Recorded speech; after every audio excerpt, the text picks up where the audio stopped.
Stand at the base of a 200-foot Douglas fir and look up. Your neck cranes back until it aches. The trunk rises like a column holding up the sky, 8 feet across, bark so thick you could lose your fist in its furrows. Somewhere above you, hidden in the mist that never quite burns off in these Pacific Northwest forests, the first branches begin. They're 100 feet up, higher than most buildings you've ever stood beside. Now imagine you need to bring this tree down. You have no gasoline, no engine, no electricity. You have an axe, a saw with 2 handles, and your own 2 arms. This is not a thought experiment. This is what men did every single working day in the forest of Washington and Oregon from the 1880s through the 1940s. They walked into old-growth timber that had been standing since before Columbus landed. Trees so massive that a single trunk could fill an entire railroad car, and they cut them down with hand tools and human muscle. The Douglas fir grows taller than the Statue of Liberty. Some reach 250 feet, occasionally 300. Their trunks could span 15 feet across. A single tree might contain enough lumber to build 4 average American homes.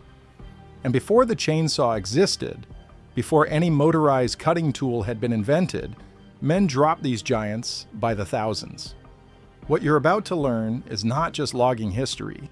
It's a story about what human beings can accomplish when the tools don't exist yet. When the only technology available is steel, sweat, and a willingness to die for a paycheck. The men who did this work are mostly forgotten now. Their names aren't in history books. Their graves are scattered across the Pacific Northwest in small town cemeteries, often unmarked, but the houses they built for America still stand. The ships they supplied won 2 world wars. The railroads they made possible connected a continent. This is how America cut down 200-foot Douglas firs before chainsaws existed. And this is what it cost. Before the first logger ever swung an axe in the Pacific Northwest, the Douglas fir forest had been growing for thousands of years.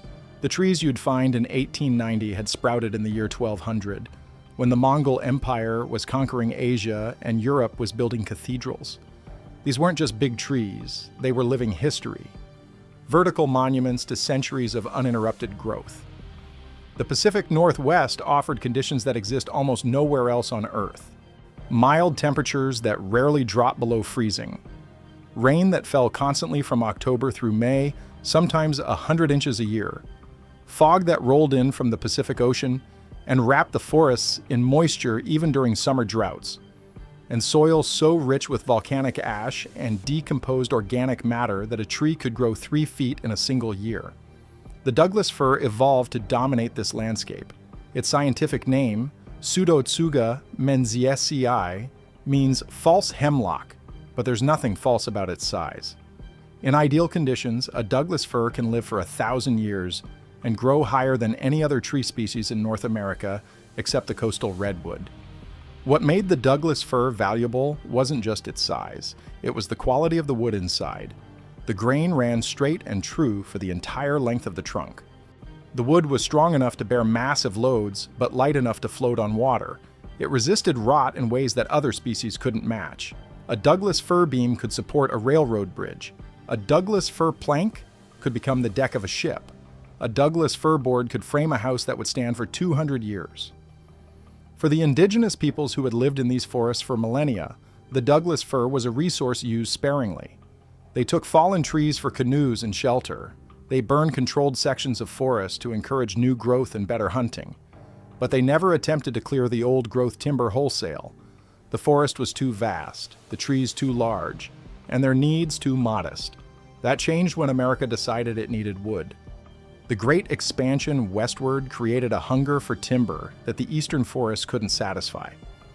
The white pine of Michigan and Wisconsin had been devastated by the 1880s. The yellow pine of the South was being cut faster than it could regrow.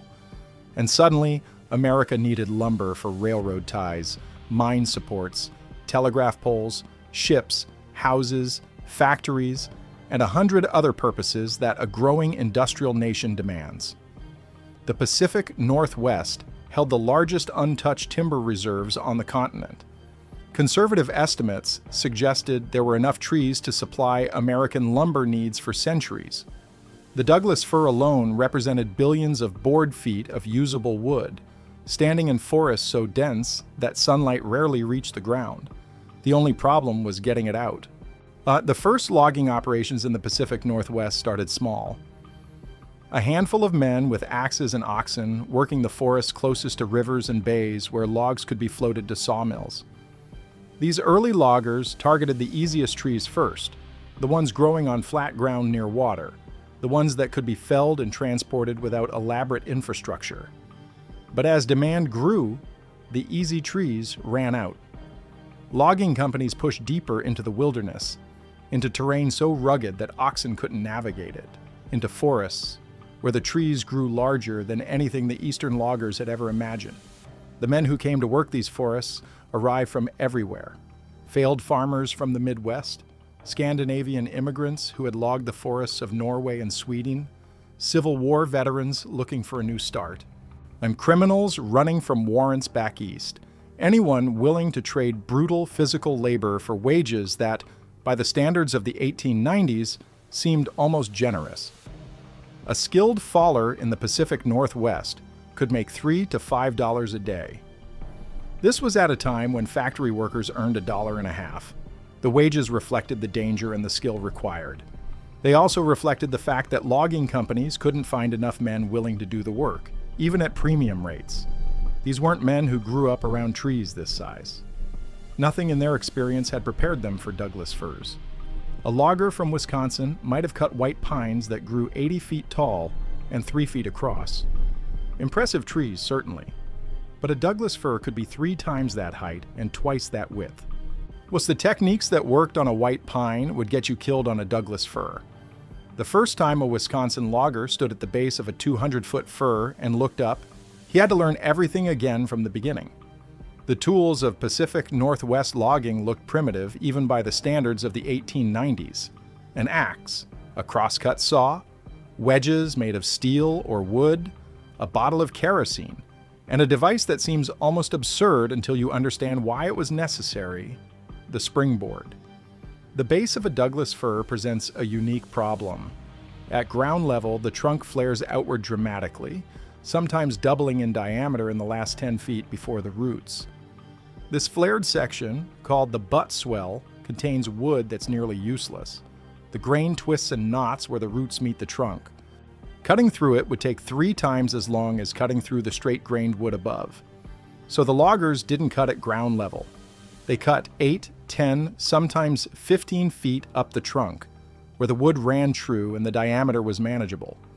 Getting up there required the springboard.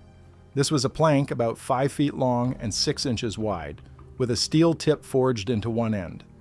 The faller would chop a notch into the tree trunk, drive the springboard into the notch with the steel tip biting into the wood, and then step onto the plank.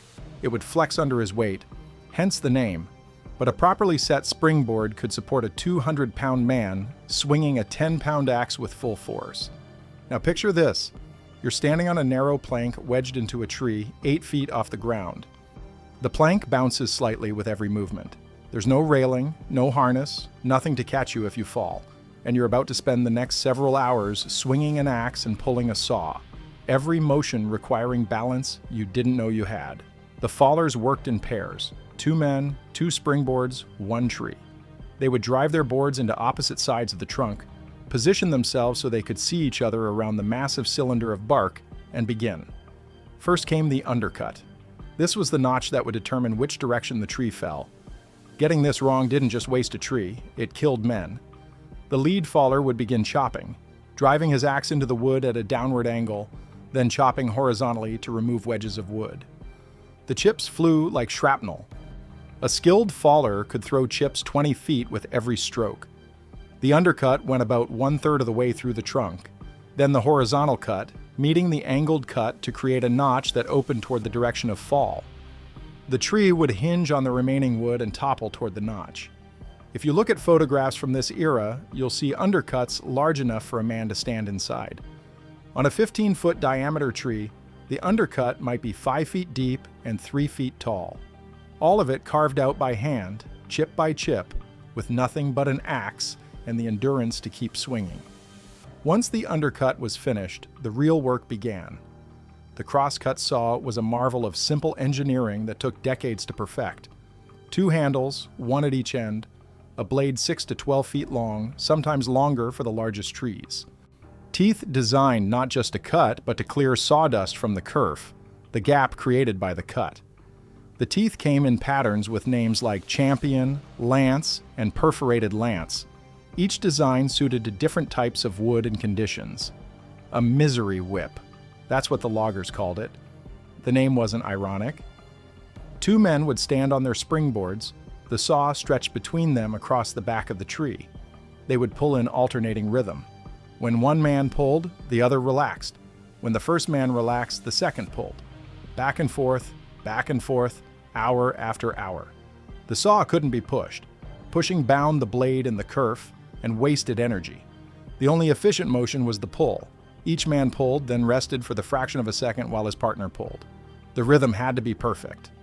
If one man pulled early or held too long, the saw would buck and bind. 2 good sawyers could cut as fast as a mechanical saw, but only if they worked in absolute synchronization. The sound carried for miles through the forest.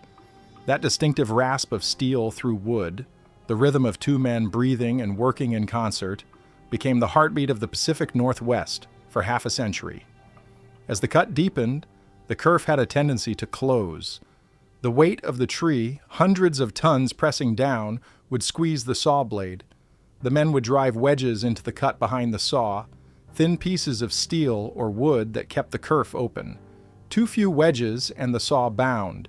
Too many wedges too soon, and the tree might start to go before the fallers were ready. The men could feel the tree through the saw. As the blade bit deeper, the rhythm changed. The vibrations carried information about what was happening inside the trunk, whether the wood was sound or rotten, whether the cut was true or wandering. Experienced fallers claimed they could tell when a tree was ready to go by the way the saw blade hummed. Kerosene helped. The sticky pitch of the Douglas fir gummed up the saw blade, slowing every stroke. The sawyers kept bottles of kerosene on their belts and periodically splashed it on the blade to cut the pitch. The smell of kerosene mixed with sawdust became the perfume of the logging camps. The cut progressed inch by inch. On a large tree, this process could take an entire day. 2 men sawing for 8, 10, 12 hours to bring down a single tree. They would eat lunch on their springboards, unable to afford the time it would take to climb down and back up. They would relieve themselves off the edge of the plank. They would work until their arms could barely lift the saw for another stroke. And then finally, the tree would begin to move. The falling of a giant Douglas fir was the most dangerous moment in the most dangerous job in America. There was no warning that could be trusted. The tree didn't creak gradually and lean gently. It stood and stood and stood, the 2 fallers sawing desperately to finish the cut before dark, and then suddenly it went. The first sign was a crack, deep and resonant, coming from somewhere inside the trunk. Then another crack, louder. The tree was breaking apart internally, the wood fibers giving way under stress they were never designed to bear. The fallers had about 2 seconds to get clear. They jumped, straight off their springboards, an 8 or 10 feet to the ground, landing in a carpet of debris and running for their lives. They ran at an angle to the direction of fall because a falling tree does not simply topple. It can kick backward off the stump. It can twist in midair. It can throw branches like javelins. It can bounce and roll when it hits the ground. The sound of a 200-foot Douglas fir hitting the earth defies description. It was felt as much as heard. The ground shook. The impact registered on seismographs miles away. A column of air compressed beneath the falling trunk blasted outward in all directions, strong enough to knock a man off his feet. Broken branches and debris flew through the air. Nearby trees swayed from the shockwave, and then silence. Just for a moment, the forest held its breath. The birds stopped singing. The wind seemed to pause. And where a tree that had been standing since the Crusades had risen toward the sky, there was now only a gap, a wound in the canopy where sunlight flooded through for the first time in 800 years. The fallers would stand there, if they were still alive, and catch their breath. They would walk back to the stump and inspect their work. A clean fall meant the tree landed where they intended, without splitting or shattering, ready to be bucked into logs and hauled to the mill. A bad fall could destroy thousands of board feet of lumber in an instant, the trunk splitting on impact, The valuable wood inside suddenly worthless. One tree down. They might have 2 more to drop before the day ended. Tomorrow, there would be more. The felling of the tree was only the beginning of the process. A 200-foot Douglas fir lying on the ground was useless. It was too long to transport, too heavy to move, too awkward to handle. It had to be cut into sections, bucked into logs that could be hauled to the water or the railroad. The buckers came after the fallers. These were different men with different skills, though the tools were similar. A crosscut saw shorter than the felling saw, but with the same misery-inducing rhythm. Wedges, kerosene, and an eye for where to make the cuts. The standard saw log was 32 feet, though this varied by mill and by era. A 200-foot tree might yield 5 or 6 logs, each one weighing several tons. The bucker would walk the length of the fallen trunk, marking cut lines with an axe, calculating how to maximize the usable lumber while accounting for rot, branches, and defects. The branches themselves had to be removed first. Limbing, they called it. A man with an axe walking the length of the trunk, chopping off branches that could be 6 inches thick at their base. Some of those branches had grown higher than most eastern trees stood tall. Now they were debris to be cleared. The buckers worked in teams, 2 men to a saw, the same push-pull rhythm as the fallers, but in a horizontal position. Sawing through a trunk lying on the ground presented different challenges than sawing through one standing upright. The kerf closed differently. The sawdust accumulated instead of falling away, and there was always the danger of the log rolling when the cut was nearly complete. Men died under rolling logs more often than they died under falling trees. The trunk would shift unexpectedly as the cut weakened the structure. It would roll toward the low side of the terrain, and if you were in its path, nothing would save you. The bucker's skill lay in reading the tree, understanding how it balanced, where the weight concentrated, which way it would move when the cuts changed the physics. Good buckers anticipated the roll and positioned themselves accordingly. Inexperienced buckers became statistics. Once bucked into logs, the timber had to move. This was the problem that defined Pacific Northwest logging for decades. You could fell a tree and buck it into logs, but if you couldn't get those logs to a mill, you hadn't accomplished anything. The terrain was impossible. Steep hillsides covered in undergrowth, ravines and gullies that blocked every route, mud that could swallow an ox up to its belly, and logs that weighed more than entire teams of animals could pull. The first solution was water. Logs float, and the Pacific Northwest had rivers and streams running through every valley. If you could get your logs to water, the current would carry them to mills built at the river mouths. This worked beautifully in some locations and not at all in others. Skid roads connected the cutting areas to the water. These were paths cut through the forest, the ground covered with smaller logs laid crosswise, greased with fish oil or dogfish liver oil to reduce friction. Teams of oxen, 10 or 12 animals to a team, would drag the logs along these grease skids. The logs slid more easily than they would over bare ground, but it was still brutal work for the animals. Oxen died by the thousands in the Pacific Northwest timber industry. The skid roads gave America a phrase it still uses today: Skid Row. The cheapest lodging houses and bars clustered along the skid roads in logging towns where the men who worked the roads spent their pay. Skid Row became synonymous with poverty and desperation, and it started in the timber camps of Washington and Oregon. As the easy timber near water ran out, the industry needed new solutions. The Dolbear donkey arrived in 1881, a steam-powered winch that could drag logs up hillsides too steep for oxen. John Dolbear built the first one from a modified ship's windlass, and within a decade, donkey engines were everywhere in the Pacific Northwest. The donkey didn't replace human labor, it multiplied it. Now men had to operate the engine, tend the boiler, manage the cables, and still do all the dangerous work of hooking logs to the rigging. The cables themselves were killers. 1,000 feet of 1-inch steel cable under tension held enough potential energy to slice a man in half. And when cables snapped, which they did regularly, they whipped through the air with lethal force. The men who set the chokers worked closest to death. The choker was a loop of cable attached to the main line. The choker setter had to run to a log, wrap the cable around it, secure the hook, and then get clear before the donkey operator engaged the winch. A good choker setter moved with frantic speed. A slow one got dragged. High lead logging came next, an innovation that seems insane until you understand the alternative. Someone would climb one of the tallest trees in the cutting area, wage a climb of 200 feet or more using spiked boots and a rope, and top the tree by cutting off its upper section. The remaining trunk became a spar, a giant vertical pole. A block, which is a pulley, was mounted at the top of the spar. Cables ran through the block and connected to the donkey engine below. Logs could now be lifted partially off the ground as they were hauled in, reducing the friction and allowing them to be skidded over obstacles that would have stopped any ground-based system. The climber who topped a spar tree worked in a category of danger that defies modern comprehension. Imagine climbing a 200-foot tree with nothing but metal spikes on your boots and a belt around your waist. The tree sways in the wind. The bark crumbles under your spikes. Every branch you grab might be rotten and give way. When you reach the top, you strap yourself to the trunk and begin sawing off the crown of the tree. You're sawing the very thing you're attached to. When the top breaks free, the spar whips violently as the weight suddenly releases.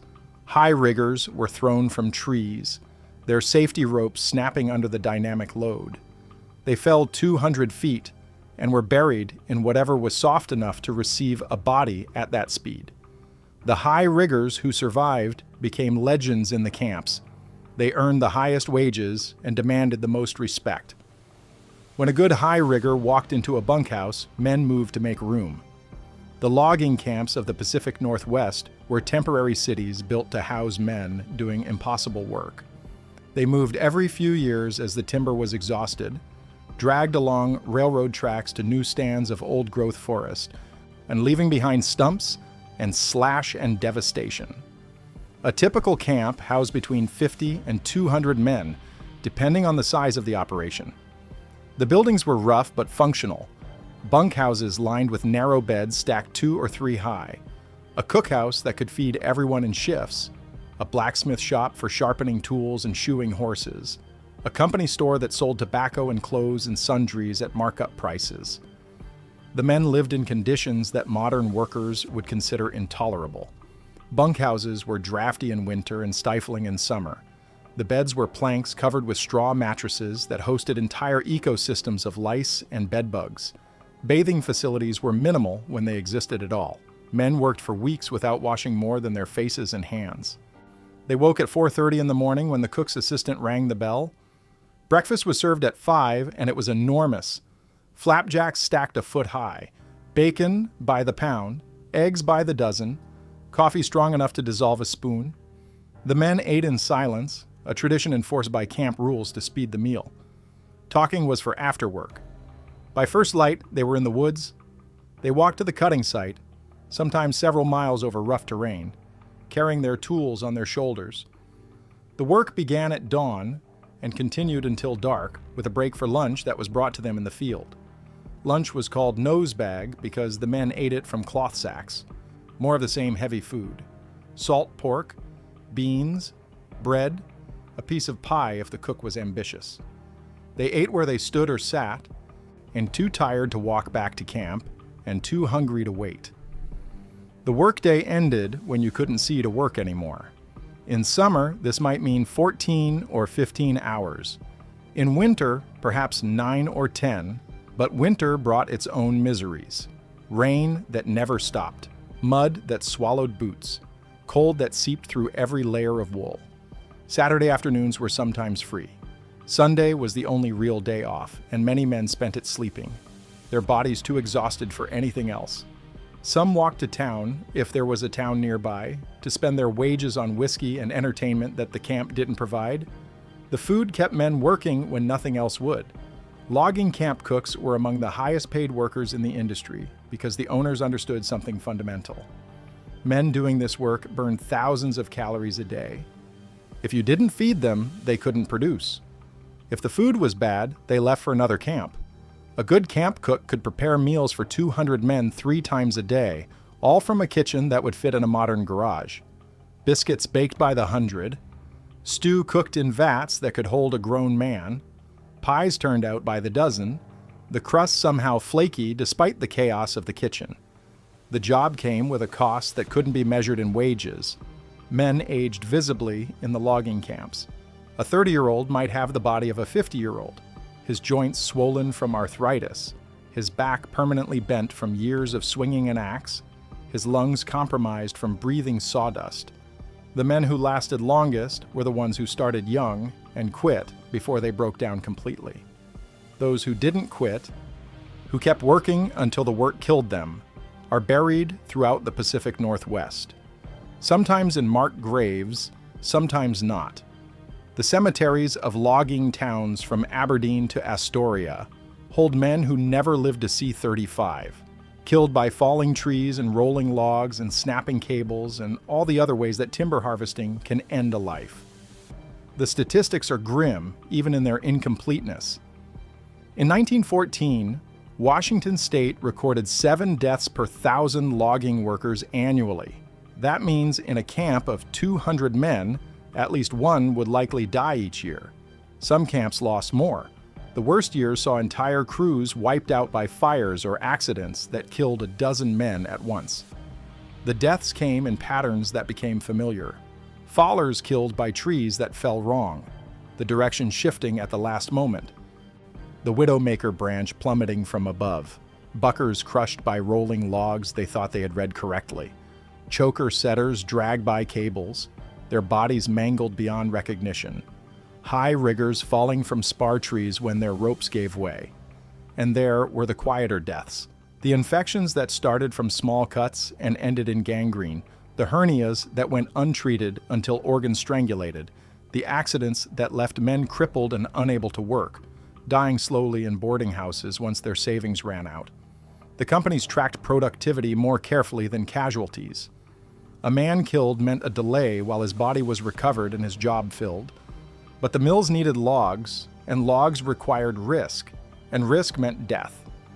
This was understood as clearly as the exchange of labor for wages. The men themselves rarely talked about the danger. It was present in everything they did, and dwelling on it accomplished nothing. They developed superstitions instead. Never fell a tree on a Friday. Don't whistle in the woods. If a man's axe handle broke, something bad was coming. These beliefs gave the illusion of control over an environment that offered none. When a man died in the woods, work stopped long enough to carry him out. His body would be loaded onto a wagon or carried on a stretcher made from branches and canvas. The camp foreman would write a letter to next of kin, if any were known. His belongings, such as they were, would be bundled and shipped or divided among his friends. By the next morning, his spot in the bunkhouse would belong to someone new, his place in the falling crew filled by the next man off the train. The widows and orphans left behind had no recourse. Workers' compensation didn't exist in the form we know it. Company liability was limited when it existed at all. A woman might receive a few weeks' wages as settlement for her husband's life.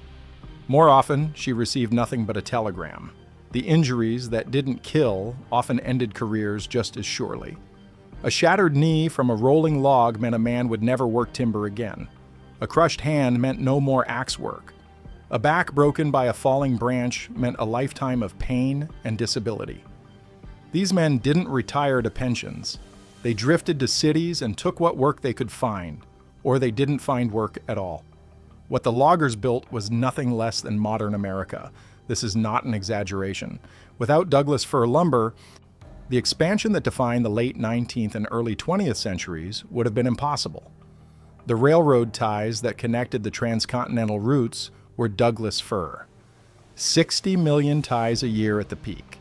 Each one cut from trees felled by hand, shaped by hand, laid by hand across 3,000 miles of track. A single tie lasted 8 years in the weather before it needed replacement. The railroads consumed whole forests. The ships that carried American commerce were built from Douglas fir. Masts and spars that could span 100 feet without a splice. Planking that resisted the Pacific swells. The timber schooners themselves were often made from the same wood they carried. The mines that produced the copper and silver and gold that financed industrial America were shored up with Douglas fir. But millions of board feet went underground, holding back the earth while men extracted its wealth. When mines collapsed, it was usually because the timber had given way.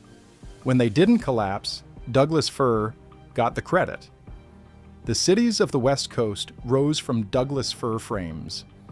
San Francisco, burned in 1906, was rebuilt with lumber from Washington and Oregon. Los Angeles, growing from a village to a metropolis, consumed trainloads of Douglas fir for every new neighborhood. Portland and Seattle and Tacoma were literally made of the trees that surrounded them. The lumber built factories and warehouses and stores. It built churches and schools and libraries. It built the infrastructure of a growing nation so rapidly that the forests seemed inexhaustible until suddenly they didn't. By 1920, the old-growth Douglas fir forests that had taken 800 years to mature were disappearing. The trees closest to transportation were already gone. The logging companies pushed into more remote terrain, building railroads into wilderness, constructing camps in valleys that had never seen a white man before. The pace of cutting accelerated even as the supply dwindled. The virgin timber was going, and everyone in the industry knew it. The question was whether to cut it carefully and make it last, or cut it fast and make money now. The money won. What had seemed endless in 1880 was recognizably finite by 1920, and largely exhausted by 1950. The old-growth Douglas fir forests that once covered millions of acres were reduced to fragments.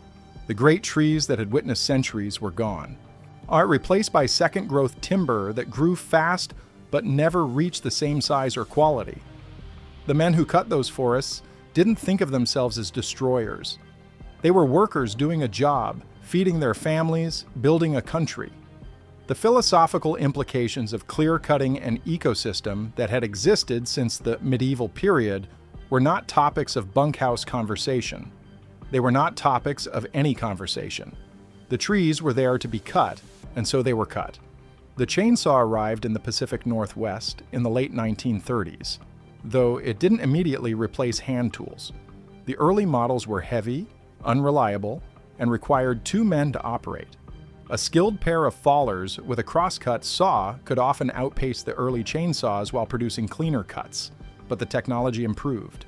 The saws became lighter, more powerful, more reliable. By 1950, the crosscut saw was an antique, the springboard a curiosity, the 2-man falling crew a memory. One man with a chainsaw could do the work that had required a team with hand tools. The old skills died with the men who possessed them. The ability to read a tree, to judge where it would fall by the lean of its trunk and the set of its branches.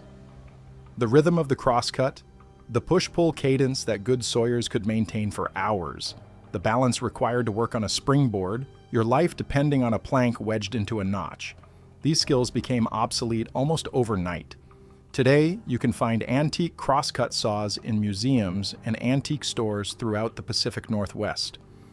The blades are often rusted, the handles cracked, the teeth worn down from countless sharpenings. They look primitive compared to modern tools. They were primitive compared to modern tools.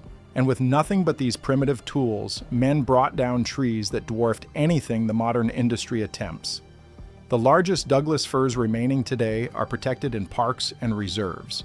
When you stand beneath one, you are standing where a logger once stood, calculating his undercut, judging the wind, preparing to do something that no machine of his era could accomplish. He would have seen something you cannot see. A forest of giants extending in every direction, so many trees so large that cutting them all seemed impossible. He was wrong about that. They cut them all, or nearly all. The few that remain are survivors of an era when human ambition exceeded human wisdom. The debt we owe these forgotten workers cannot be calculated. They built our houses and our ships and our railroads. They died in numbers we will never accurately know, buried in unmarked graves throughout the timber country. They worked themselves old before their time and spent their final years in poverty, their bodies broken by labor that made other men rich. We live in the world they built. When you walk into an older home in Seattle or Portland or San Francisco, look at the lumber. Look at the grain running straight and true for the entire length of the board. Look at the width of the planks, 12 inches or more without a knot. That wood came from old-growth Douglas fir, and it was felled by hand, by men standing on springboards, pulling crosscut saws through trunks wider than they were tall. They did this work because it paid, and because the work needed doing, and because no one had invented an easier way. They did it knowing that the tree coming down might fall wrong and kill them. They did it knowing that the log rolling toward them might not stop in time. They did it anyway. The last of these men died decades ago. Their grandchildren are old now. Soon there will be no living memory of what it meant to walk into an old-growth forest with nothing but an axe and a saw, and the knowledge that you would spend the day bringing down something ancient. But the stumps remain. If you hike in the forests of Washington and Oregon, off the beaten paths and into the second-growth timber, you will find them. Massive circular platforms of rotting wood, sometimes 8 or 10 feet across, with rectangular notches still visible, where springboards once held the weight of men working. The notches point in the direction the tree fell, and the saw cut, still visible after a century, tells you exactly how it happened. Stand on one of those stumps. Put your hand in a springboard notch and feel the wood that a faller chopped away with his axe in 1910, in 1890, in 1880. This is where the work happened. This is where a man stood, 50 or 100 feet below, where the first branches began and started to cut. Above you, if the stump is in a clearing, you can see the sky. 130 years ago, a canopy blocked that sky and a tree filled this space, and 2 men with hand tools brought it down. They are gone now. The tree is gone.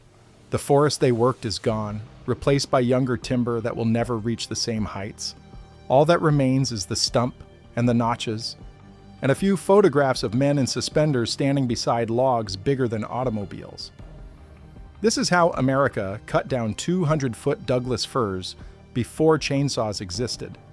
Not with magic or machinery, but with steel and muscle and a willingness to trade your life for wages.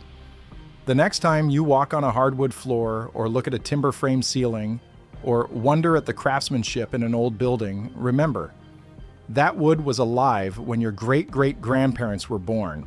It stood for centuries in a forest that no longer exists, and someone brought it down by hand, stood on a narrow plank 8 feet off the ground, and pulled a saw until the tree began to fall. Remember them. No one else does.